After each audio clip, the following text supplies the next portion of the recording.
رسول کریم صلی اللہ علیہ وآلہ وسلم نے فرمایا اور ابو بکر صدیق رضی اللہ عنہ کو پیچھے لے گئے۔ خالد کو جنگ کا شور و غل اب بھی سنائی دے رہا تھا۔ وہ منظر اس کی آنکھوں نے اپنی پلکوں میں محفوظ کر رکھا تھا۔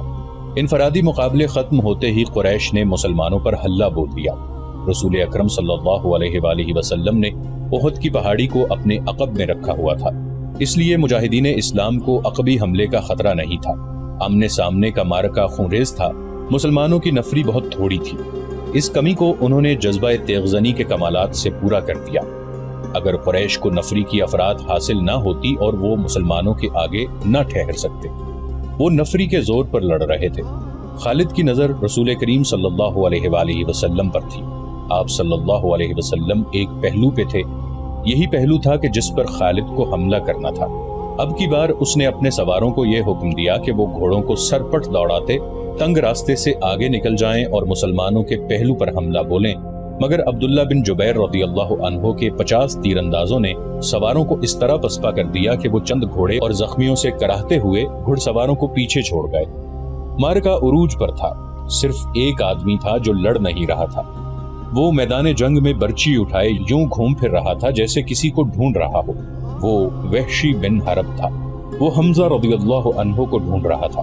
حمزہ رضی اللہ عنہ کو قتل کرنے کے لیے اس کے لیے 2 انعام تھے، ایک یہ کہ اس کا آقا اسے آزاد کر دے گا، اور دوسرا ابو سفیان کی بیوی ہند کے وہ زیورات جو اس نے پہن رکھے تھے۔ اسے حمزہ رضی اللہ عنہ نظر آ گئے۔ وہ قریش کے ایک آدمی سبا بن عبد العزا کی طرف بڑھ رہے تھے۔ عرب میں رواج تھا کہ ختنہ عورتیں کیا کرتی تھی۔ مورخ ابن حشام کے مطابق اسلام سے پہلے ہی عربوں میں ختنے کا رواج موجود تھا۔ حمزہ رضی اللہ عنہ نے جس سبا کو للکارا تھا اس کی ماں ختنہ کیا کرتی تھی۔ ختنہ کرنے والی کے بیٹے حمزہ رضی اللہ عنہ نے اسے للکارا، ادھر آ اور مجھے آخری بار دیکھ لے۔ سبا بن عبد العزا حمزہ رضی اللہ عنہ کی طرف بڑھا، غصے سے اس کا چہرہ لال تھا۔ وہ تلوار اور ڈھال کی لڑائی کا ماہر تھا۔ حمزہ رضی اللہ عنہ بھی کچھ کم نہ تھے۔ دونوں ایک دوسرے کے قریب آئے اور ایک دوسرے پر وار کرنے لگے۔ دونوں کی ڈھالیں وار روک رہی تھی۔ وہ پینترے بدل بدل کر وار کرتے تھے، لیکن ڈھالیں تلواروں کے راستے میں آ جاتی تھی۔ اس وقت وحشی بن حرب جھکا ہوا آہستہ آہستہ ان کی طرف بڑھ رہا تھا۔ اسے زمین اور جھاڑیوں نے اوٹ دے رکھی تھی۔ حمزہ رضی اللہ عنہ اپنے دشمن کی آنکھوں میں دیکھ رہے تھے۔ سبا کے سوا انہیں کچھ بھی نظر نہیں آ رہا تھا۔ وحشی ان کے قریب پہنچ گیا۔ برچی نشانے پر پھینکنے کا وہ ماہر تھا۔ وہ اتنا قریب ہو گیا جہاں سے اس کی برچی خطا نہیں جا سکتی تھی۔ وہ اٹھ کھڑا ہوا اور برچی کو ہاتھ میں تولا، پھر اسے پھینکنے کی پوزیشن میں لایا۔ حمزہ رضی اللہ عنہ نے سبا پر یکے بعد دیگرے تیزی سے 2-3 وار کیے۔ آخری وار ایسا پڑا کہ حمزہ رضی اللہ عنہ کی تلوار سبا کے پیٹ میں اتر گئی۔ حمزہ رضی اللہ عنہ نے تلوار اس کے پیٹ سے اس طرح نکالی کہ اس کا پیٹ اور زیادہ پھٹ گیا اور وہ حمزہ رضی اللہ عنہ کے قدموں میں گر پڑا۔ حمزہ رضی اللہ عنہ ابھی سنبھلے ہی تھے کہ وحشی نے ان پر پوری طاقت سے برچی پھینکی۔ فاصلہ بہت کم تھا۔ برچی حمزہ رضی اللہ عنہ کے پیٹ میں اتنی زیادہ اتر گئی کہ اس کی انی حمزہ رضی اللہ عنہ کی پیٹھ سے آگے نکل گئی۔ حمزہ رضی اللہ عنہ گرے نہیں، انہوں نے ادھر ادھر دیکھا، انہیں وحشی دکھائی دیا۔ حمزہ رضی اللہ عنہ برچی اپنے جسم میں لیے ہوئے وحشی کی طرف بڑھے۔ وحشی جہاں کھڑا تھا وہیں کھڑا رہا۔ حمزہ رضی اللہ عنہ 4-5 قدم چل کر گر پڑے۔ وحشی ان کے جسم کو ہلتا جلتا دیکھتا رہا۔ جب جسم کی حرکت بند ہو گئی تو وحشی ان تک آیا۔ وہ شہید ہو چکے تھے۔ وحشی نے ان کے جسم سے برچی نکال لی اور چلا گیا۔ اب وہ ہند اور اپنے آقا جبیر بن مطعم کو ڈھونڈنے لگا۔ خالد کو وہ معرکہ یاد آ رہا تھا اور اس کے دل پر بوجھ سا بڑھتا جا رہا تھا۔ اس کا گھوڑا چلا جا رہا تھا۔ وہ نشیبی جگہ سے گزر رہا تھا، اس لیے احد کی پہاڑی کی چوٹی اس کی نظروں سے اوجھل ہو گئی تھی۔ اسے اپنے قبیلے کی عورتیں یاد آئیں جو قریش اور ان کے اتحادی قبائل کو جوش دلا رہی تھی۔ خالد کو یاد آیا کہ وہ معرکے کا نظارہ کرنے کے لیے ایک بلند جگہ پر چڑھ گیا تھا۔ اسے مسلمان عورتیں نظر آئیں۔ مسلمان اپنے جن زخمیوں کو پیچھے لاتے تھے انہیں عورتیں سنبھال لیتی تھیں، ان کی مرہم پٹی کرتی اور انہیں پانی پلاتی۔ مسلمانوں کے ساتھ 14 عورتیں تھیں جن میں حضرت فاطمہ رضی اللہ عنہا بھی تھیں۔ پھر یوں ہوا کہ قلیل تعداد مجاہدین کثیر تعداد کفار پر غالب آ گئے۔ قریش کا پرچم بردار گرا تو کسی اور نے پرچم اٹھا لیا، وہ بھی گرا۔ پرچم کئی بار گرا۔ آخر میں ایک غلام نے پرچم اٹھا کر اونچا کیا لیکن وہ بھی مارا گیا۔ پھر مسلمانوں نے قریش کو پرچم اٹھانے کی مہلت نہ دی۔ قریش کے جذبے جواب دے گئے۔ خالد نے ان کی پسپائی دیکھی اور یہ بھی دیکھا تھا کہ مسلمان ان کا تعاقب کر رہے ہیں۔ قریش اپنے کیمپ میں بھی نہ ٹھہرے، اپنا مال و اسباب چھوڑ کر افراتفری کے عالم میں بھاگ گئے۔ یہاں سے جنگ کے بعد کا مرحلہ شروع ہو گیا۔ مسلمانوں نے فتح کی خوشی میں اور انتقامی جذبے کے تحت قریش کے کیمپ کو لوٹنا شروع کر دیا۔ وہ فتح و نصرت کے نعرے لگا رہے تھے۔ قریش ایسے بوکھلا کے بھاگے کہ انہیں اپنی عورتوں کا بھی خیال نہ رہا۔ وہ پیدل بھاگی جا رہی تھی، لیکن مسلمانوں نے ان کی طرف آنکھ اٹھا کر بھی نہ دیکھا۔ قریش کے گھڑ سواروں کے ایک دستے کا کمانڈر اکرمہ اور دوسرے کا خالد تھا۔ انہوں نے مسلمانوں کے پہلوؤں پر حملہ کرنا تھا، مگر جنگ کا پانسا بری طرح پلٹ گیا تھا۔ اکرمہ اور خالد نے پھر بھی اپنے اپنے سواروں کو وہیں رکھا جہاں انہیں تیاری کی حالت میں کھڑا کیا گیا تھا۔ خالد کو اس کیفیت میں بھی توقع تھی کہ وہ شکست کو فتح میں بدل دے گا، لیکن جس راستے سے اسے گزرنا تھا وہاں مسلمان تیر انداز تیار کھڑے تھے۔ ان مسلمان تیر اندازوں نے اپنی بلند پوزیشن سے دیکھا کہ قریش بھاگ گئے ہیں اور ان کے ساتھی مال غنیمت جمع کر رہے ہیں، تو وہ بھی اپنی جگہ چھوڑنے لگے۔ ان کے کمانڈر عبداللہ بن جبیر رضی اللہ عنہ نے انہیں کہا، اپنے رسول صلی اللہ علیہ وآلہ وسلم کے حکم عدولی نہ کرو۔ آپ صلی اللہ علیہ وآلہ وسلم کا حکم ہے کہ آپ کی اجازت کے بغیر یہاں سے کوئی نہ ہٹے۔ تیر انداز شور مچاتے ہوئے پہاڑی سے اترنے لگے، کہنے لگے کہ جنگ ختم ہو گئی ہے، مال غنیمت، مال غنیمت، فتح ہماری ہے۔ عبداللہ بن جبیر رضی اللہ عنہ کے ساتھ صرف 9 تیر انداز رہ گئے تھے۔ خالد نے یہ منظر دیکھا تو اسے لگا جیسے خواب دیکھ رہا ہو۔ وہ یہی چاہتا تھا۔ وہ تیر اندازوں کو دیکھتا رہا۔ جب وہ قریش کے کیمپ میں پہنچ گئے تو اس نے پہاڑی عینین پر حملہ کر دیا، جہاں پر عبداللہ بن جبیر رضی اللہ عنہ اور ان کے 9 تیر انداز رہ گئے تھے۔ خالد انہیں نظر انداز بھی کر سکتا تھا، لیکن ان سے وہ انتقام لینا چاہتا تھا۔ اس کے گھڑ سوار پہاڑی پر چڑھتے جا رہے تھے، اوپر سے تیر انداز تیزی سے تیر برسا رہے تھے۔ اکرمہ نے خالد کو عینین پر حملہ کرتے دیکھا تو وہ بھی اپنے سوار دستے کو وہاں لے گیا اور اس کے گھوڑے ہر طرف سے اوپر چڑھنے لگے۔ سواروں کے پاس بھی تیر کمانیں تھیں، وہ اوپر کو تیر چلا رہے تھے، لیکن اتنے گھڑ سواروں کو روکنا اوپر والوں کے لیے ممکن نہ تھا۔ سوار اوپر چلے گئے، تیر انداز دست بدست لڑائی بھی لڑے اور سب زخمی ہو کر گرے۔ خالد نے زخمیوں کو پہاڑی سے نیچے پھینک دیا۔ عبداللہ بن جبیر رضی اللہ عنہ بھی شہید ہو گئے۔ وہاں سے خالد اور اکرمہ نے اپنے گھڑ سواروں کو اتارا اور اس مقام پر آ گئے جہاں سے مسلمانوں نے لڑائی کی ابتدا کی تھی۔ خالد کے حکم پر دونوں نے مل کر مسلمانوں پر حملہ کر دیا۔ مسلمان لڑنے کی حالت میں نہیں تھے، لیکن رسول کریم صلی اللہ علیہ وآلہ وسلم نے مجاہدین کی کچھ تعداد کو اپنے ساتھ رکھا ہوا تھا۔ یہ مجاہدین گھڑ سواروں کے مقابلے میں ڈٹ گئے۔ قریش کے ساتھ جو عورتیں آئی تھیں وہ بھاگ گئی تھیں، لیکن امرہ نام کی ایک عورت وہیں کہیں چھپ گئی تھی۔ اس نے جب قریش کے گھڑ سواروں کو مسلمانوں پر حملہ کرتے دیکھا تو اسے قریش کا پرچم زمین پر پڑا نظر آ گیا۔ اس عورت نے پرچم اٹھا کر اوپر کر دیا۔ ابو سفیان نے اپنے بھاگتے ہوئے پیادوں پر قابو پا لیا تھا۔ اس نے ادھر ادھر دیکھا تو اسے اپنا پرچم لہراتا ہوا نظر آ گیا۔ اس نے حبل زندہ باد اور عزا زندہ باد کے نعرے لگائے اور پیادوں کو واپس لا کر مسلمانوں کو گھیرے میں لے لیا۔ خالد کو وہ وقت یاد آ رہا تھا۔ وہ رسول کریم صلی اللہ علیہ وآلہ وسلم کو ڈھونڈ رہا تھا اور آج 4 برس بعد وہ مدینہ جا رہا تھا۔ اس کے ذہن پر رسول کریم صلی اللہ علیہ وآلہ وسلم کا غلبہ تھا۔ احد کی پہاڑی افق سے ابھرتی آ رہی تھی اور خالد کا گھوڑا خرامہ خرامہ چلا جا رہا تھا۔ خالد کی ذہنی کیفیت کچھ ایسی ہوتی جا رہی تھی جیسے اسے آگے جانے کی کوئی جلدی نہ ہو، اور کبھی وہ لگام کو یوں جھٹکا دیتا جیسے اسے بہت جلدی پہنچنا۔ لیکن جس منزل کو وہ جا رہا تھا وہ منزل اس پر پوری طرح واضح نہیں ہوئی تھی۔ کبھی اسے یوں لگتا جیسے ایک مقناطیسی قوت ہے جو اسے آگے ہی آگے کھینچ رہی ہے، اور کبھی وہ محسوس کرتا جیسے اس کے اندر سے اٹھتی ہوئی ایک قوت اسے پیچھے دھکیل رہی ہے۔ خالد اسے ایک آواز سنائی تھی جو اس کے اندر سے اٹھتی تھی، لیکن اسے حقیقی سمجھ کر اس نے گھوڑے کی باگ کھینچی اور آگے پیچھے دیکھا۔ وہاں ریت کے سوا کچھ بھی نہ تھا، لیکن آواز آ رہی تھی۔ خالد، کیا یہ سچ ہے جو میں نے سنا ہے؟ خالد نے اس آواز کو پہچان لیا۔ یہ اس کے ساتھی اکرمہ کی آواز تھی۔ ایک ہی روز پہلے اسے اکرمہ کہہ رہا تھا، اگر تم یہ سوچ رہے ہو کہ محمد صلی اللہ علیہ وآلہ وسلم خدا کا بھیجا ہوا نبی ہے تو یہ خیال دل سے نکال دو۔ محمد صلی اللہ علیہ وآلہ وسلم ہمارے بہت سے رشتہ داروں کا قاتل ہے۔ اپنے قبیلے کو دیکھ جو سورج غروب ہونے سے پہلے پہلے محمد صلی اللہ علیہ وآلہ وسلم کو قتل کرنے کی قسم کھائے ہوئے ہے۔ خالد نے لگام کو ہلکا سا جھٹکا دیا اور گھوڑا چل پڑا۔ اس کا ذہن پھر 4 برس پیچھے چلا گیا جب وہ احد کے معرکے میں رسول کریم صلی اللہ علیہ وآلہ وسلم کو ڈھونڈ رہا تھا۔ وہ قریش کی اس قسم کو پورا کرنے کا عزم لیے ہوئے تھا کہ رسول کریم صلی اللہ علیہ وآلہ وسلم کو سورج غروب ہونے سے پہلے قتل کر دینا ہے، نعوذ باللہ۔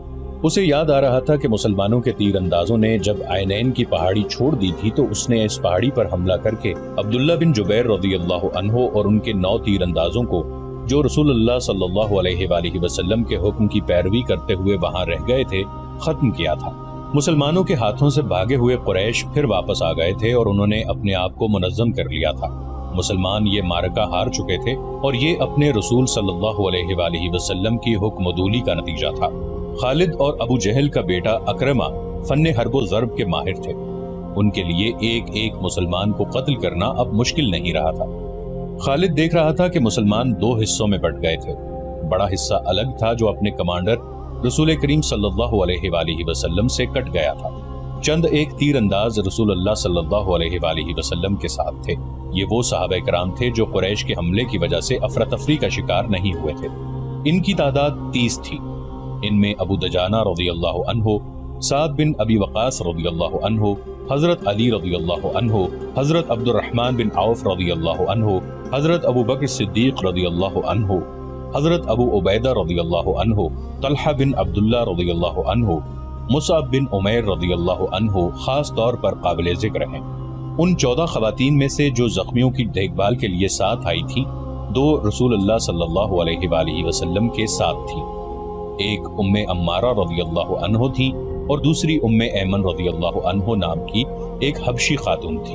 ام ایمن رضی اللہ عنہا آپ صلی اللہ علیہ وآلہ وسلم کے بچپن میں آپ صلی اللہ علیہ وآلہ وسلم کی دایا رہ چکی تھی۔ باقی 12 خواتین ابھی تک زخمیوں کو اٹھانے اور پیچھے لانے اور ان کی مرہم پٹی کرنے میں مصروف تھی۔ خالد رسول کریم صلی اللہ علیہ وآلہ وسلم کو ڈھونڈ رہا تھا، لیکن وہ میدان جنگ میں زیادہ گھوم پھر نہیں سکتا تھا کیونکہ اس کی کمان میں گھڑ سواروں کا ایک جیش تھا جسے اس نے پوری طرح اپنے نظم و نسق میں رکھا ہوا تھا۔ وہ اندھا دھند حملے کرنے کا قائل نہیں تھا۔ اس کا اصول تھا کہ دشمن کی ایسی رگ پر ضرب لگاؤ کہ دوسری ضرب سے پہلے وہ گھٹنے ٹیکتے۔ آج 4 برس بعد جب کہ وہ تنے تنہا صحرا میں جا رہا تھا، اس کے ذہن میں گھوڑے دوڑ رہے تھے۔ اسے تیر کمانوں کے زناٹے سنائی دے رہے تھے۔ اس کے ذہن میں مسلمانوں کے نعرے گونج رہے تھے۔ اس کا خیال تھا کہ مسلمان یہ ظاہر کرنے کے لیے نعرے لگا رہے ہیں کہ انہیں موت کا کوئی ڈر نہیں۔ طنز اور نفرت سے اب بھی اس کے ہونٹوں پر مسکراہٹ آ گئی۔ اس نے ارادہ کر لیا تھا کہ وہ زیادہ سے زیادہ مسلمانوں کو قتل کرے گا، قیدی کم ہی بنائے گا۔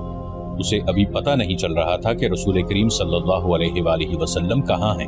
اس نے دیکھا کہ ابو سفیان جو بھاگتے ہوئے قریش کو ساتھ لے کر واپس آ گیا تھا، مسلمانوں کے فوج کے بڑے حصے پر حملہ آور ہو چکا تھا اور مسلمان بے جگری سے لڑ رہے تھے۔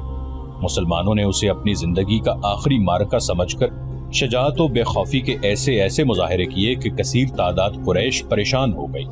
یہ صورتحال دیکھ کر خالد آگ بگولا ہو گیا۔ اس نے اپنے سواروں کو مسلمانوں پر حلہ بولنے کا حکم دیا۔ اس نے تلوار نیام میں ڈال لی اور برچھی ہاتھ میں لے لی۔ اس نے مسلمانوں پر عقب سے حملہ کیا۔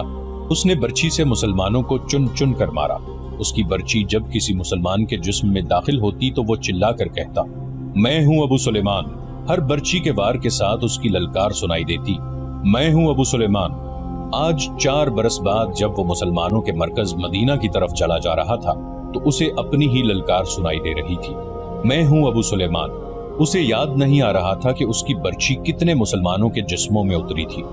وہ رسول اللہ صلی اللہ علیہ وآلہ وسلم کو بھول گیا تھا۔ تھوڑی دیر بعد اسے پتا چلا کہ مسلمان اپنے نبی صلی اللہ علیہ وآلہ وسلم کی کمان سے نکل چکے ہیں اور اکرمہ مسلمانوں کے نبی صلی اللہ علیہ وآلہ وسلم کی طرف چلا گیا ہے۔ حقیقت بھی یہی تھی کہ رسول اللہ صلی اللہ علیہ وآلہ وسلم کی کمان ختم ہو چکی تھی اور معرکے کی صورتحال ایسی ہو گئی تھی کہ آپ صلی اللہ علیہ وآلہ وسلم مسلمانوں کو اثر نو منظم نہیں کر سکتے تھے، لیکن آپ صلی اللہ علیہ وآلہ وسلم اپنی اور اپنے ساتھیوں کی جان بچانے کے لیے میدان جنگ سے نکلنا بھی نہیں چاہتے تھے۔ حالانکہ صورتحال ایسی تھی کہ پسپائی کے علاوہ کوئی چارہ نہ تھا، لیکن آپ صلی اللہ علیہ وآلہ وسلم کسی بہتر پوزیشن میں جانے کی کوشش کر رہے تھے۔ آپ صلی اللہ علیہ وآلہ وسلم کو معلوم تھا کہ قریش آپ صلی اللہ علیہ وآلہ وسلم کو ڈھونڈ رہے ہوں گے اور آپ صلی اللہ علیہ وآلہ وسلم کے گروہ پر بڑا شدید حملہ ہوگا۔ آپ صلی اللہ علیہ وآلہ وسلم ایک پہاڑی کی طرف بڑھنے لگے۔ آپ صلی اللہ علیہ وآلہ وسلم کے ساتھیوں نے آپ صلی اللہ علیہ وآلہ وسلم کو اپنے حلقے میں لے رکھا تھا۔ آپ صلی اللہ علیہ وسلم تھوڑی ہی دور گئے ہوں گے کہ اکرمہ نے اپنے گھڑ سواروں سے آپ صلی اللہ علیہ وسلم پر حملہ کر دیا۔ قریش کے ایک پیادہ جیش کو کسی طرح پتہ چل گیا کہ رسول کریم صلی اللہ علیہ وآلہ وسلم پر اکرمہ نے حملہ کر دیا ہے، تو قریش کا یہ پیادہ جیش بھی آپ صلی اللہ علیہ وآلہ وسلم کے گروہ پر ٹوٹ پڑا۔ آپ صلی اللہ علیہ وآلہ وسلم کے اور آپ کے کسی ایک بھی ساتھی کے بچ نکلنے کا سوال ہی ختم ہو گیا تھا۔ آپ صلی اللہ علیہ وسلم کے 3 ساتھیوں نے اور ان 2 خواتین نے جو آپ صلی اللہ علیہ وآلہ وسلم کے ساتھ تھیں، آپ صلی اللہ علیہ وسلم کے گرد گوشت پوست کی دیوار کھڑی کر دی۔ خالد کو یاد آ رہا تھا کہ رسول اللہ صلی اللہ علیہ وآلہ وسلم جسمانی طاقت کے لحاظ سے بھی مشہور تھے۔ اس کا سب سے بڑا ثبوت یہ تھا کہ آپ صلی اللہ علیہ وسلم نے عرب کے مانے ہوئے پہلوان رکانہ کو 3 بار اٹھا اٹھا کے پٹخا تھا۔ اب میدان جنگ میں ان کی طاقت کے ایک اور مظاہرے کا وقت آ گیا تھا۔ گوشت پوست کی وہ دیوار جو آپ صلی اللہ علیہ وآلہ وسلم کے فدائین نے آپ صلی اللہ علیہ وسلم کے گرد کھڑی کر دی تھی، اسے آپ صلی اللہ علیہ وآلہ وسلم نے خود توڑا۔ آپ صلی اللہ علیہ وسلم کے ہاتھ میں کمان تھی، ترکش میں تیر بھی تھے۔ اس وقت خالد مسلمانوں کے بڑے حصے میں الجھا ہوا تھا۔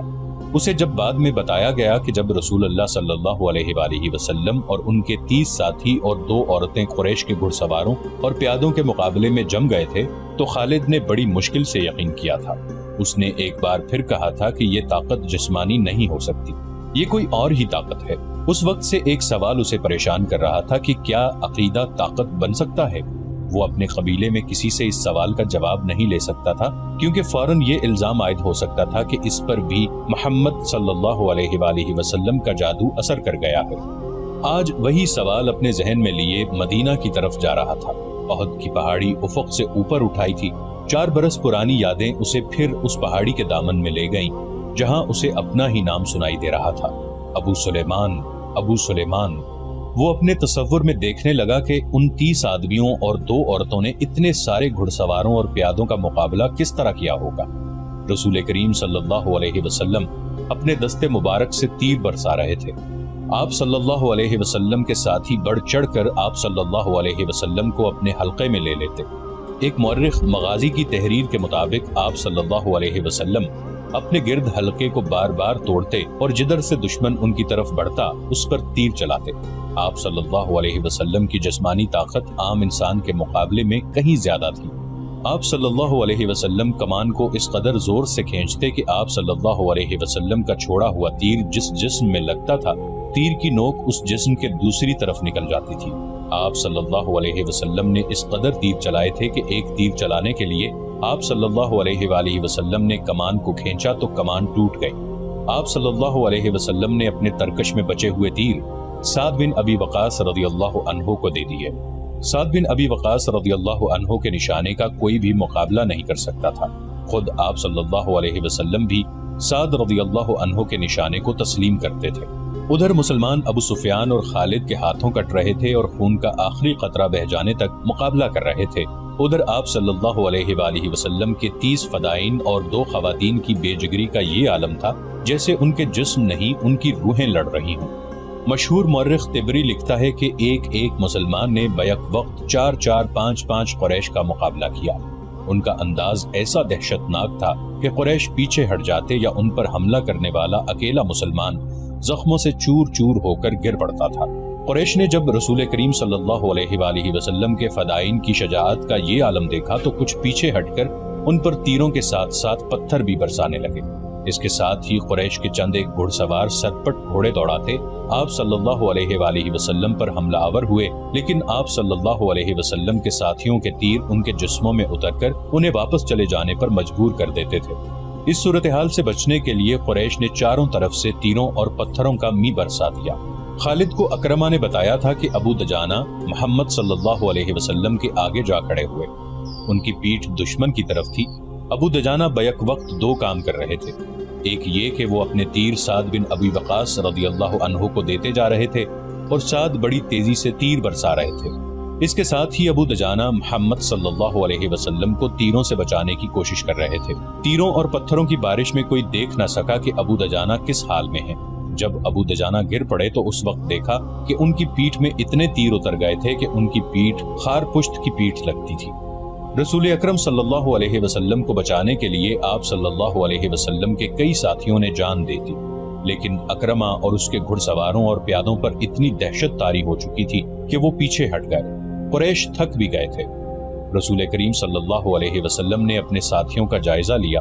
ہر طرف خون ہی خون تھا، لیکن زخمیوں کو اٹھانے اور مرہم پٹی کرنے کا موقع نہ تھا۔ دشمن ایک اور حلہ بولنے کے لیے پیچھے ہٹا تھا۔ مجھے قریش کے ایک اور آدمی کا انتظار ہے۔ رسول اکرم صلی اللہ علیہ وسلم نے اپنے ساتھیوں سے کہا، کون ہے وہ یا رسول اللہ صلی اللہ علیہ وسلم؟ آپ صلی اللہ علیہ وآلہ وسلم کے ایک صحابی نے پوچھا، کیا وہ ہماری مدد کو آ رہا ہے؟ نہیں، آپ صلی اللہ علیہ وسلم نے فرمایا، وہ مجھے قتل کرنے آئے گا، اسے اب تک آ جانا چاہیے تھا۔ صحابی نے پوچھا، لیکن وہ کون ہے؟ ابی بن خلف۔ آپ صلی اللہ علیہ وسلم نے فرمایا، ابی بن خلف رسول اکرم صلی اللہ علیہ وآلہ وسلم کے کٹر مخالفین میں سے تھا۔ وہ مدینہ کا رہنے والا تھا۔ اسے جب پتا چلا کہ رسول اللہ صلی اللہ علیہ وسلم نے نبوت کا دعویٰ کیا ہے تو ایک روز وہ آپ صلی اللہ علیہ وآلہ وسلم کے پاس آیا اور اس نے آپ صلی اللہ علیہ وسلم کا مذاق اڑایا۔ آپ نے تحمل اور بردباری سے اسے اسلام قبول کرنے کی دعوت دی۔ کیا تم مجھے اتنا کمزور سمجھتے ہو کہ میں تمہارے اس بے بنیاد عقیدے کو قبول کر لوں گا؟ ابی بن خلف نے گستاخانہ لہجے میں کہا تھا، میری بات غور سے سن لے محمد، کسی روز میرا گھوڑا دیکھ لینا، اسے میں اس وقت کے لیے موٹا تازہ کر رہا ہوں جب تم قریش کو پھر کبھی جنگ کے لیے للکارو گے۔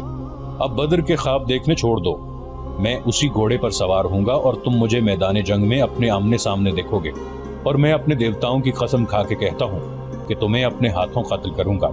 نعوذ باللہ۔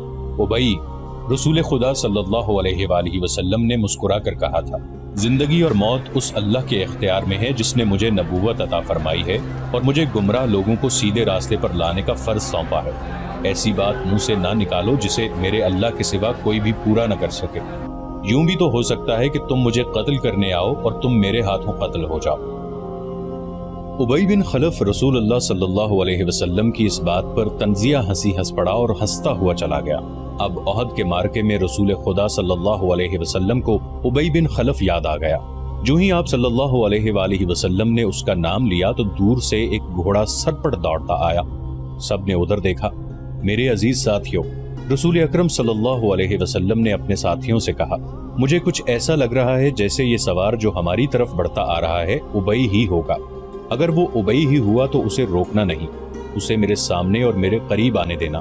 مورخین واقدی، مغازی اور ابن حشام نے لکھا ہے کہ وہ سوار ابی بن خلف ہی تھا۔